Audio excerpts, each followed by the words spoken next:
Sahabat Bercanda RTC20, hari ini saya menjelaskan tentang perseptron.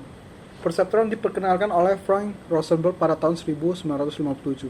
Dia mengusulkan aturan pembelajaran perseptron berdasarkan neuron MCP asli. Perseptron adalah algoritma untuk pembelajaran pengklasifikasi biner yang diawasi. Algoritma ini memungkinkan neuron untuk mempelajari dan memproses elemen dalam set pelatihan satu persatu. Komponen dasar perseptron.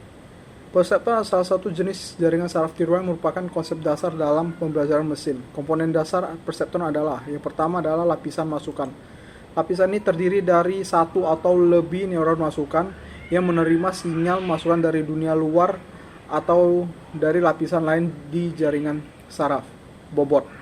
Setiap neuron masukan dikaitkan dengan bobot yang mewakili kekuatan hubungan antara neuron masukan dan neuron keluaran. Yang ketiga adalah bias. Istilah bias ditambahkan ke lapisan masukan untuk memberikan fleksibilitas tambahan kepada perseptron dalam memodelkan pola kompleks dalam data masukan. Yang keempat adalah fungsi aktivasi. Fungsi aktivasi ini menentukan keluaran perseptron berdasarkan jumlah bobot masukan dan istilah bias. Fungsi aktivasi umum digunakan dalam perseptron meliputi fungsi langkah, fungsi sigmoid, dan fungsi ReLU.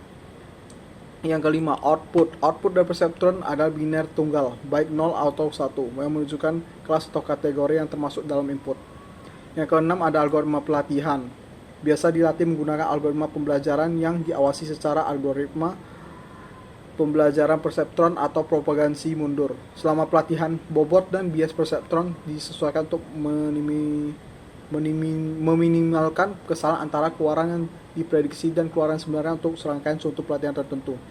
Dan yang terakhir adalah algoritma sederhana namun kuat yang dapat digunakan untuk melakukan tugas klasifikasi biner dan telah membuka jalan bagi jaringan saraf yang lebih kompleks yang digunakan dalam pembelajaran mendalam saat ini.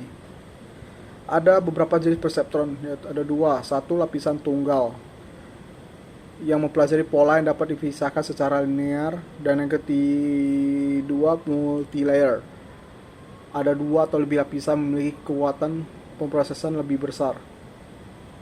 Mari kita bahas apa model perseptron dalam pembelajaran mesin. Algoritma berbasis mesin yang digunakan untuk pembelajaran terawasi berbagai tugas pengurutan biner disebut perseptron.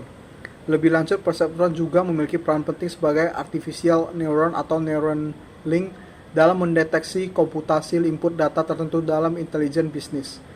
Model perseptron juga diklasifikasikan sebagai salah satu jenis jaringan saraf tiruan terbaik dan paling spesifik. Menjadi algoritma pembelajaran pengklasifikasi biner yang diawasi, kita juga dapat menganggapnya sebagai jaringan saraf lapisan tunggal dengan 4 parameter utama: nilai masukan, bobot, dan bias, jumlah bersih, dan fungsi aktivasi. Mari kita membahas sedikit ciri-ciri model perseptron.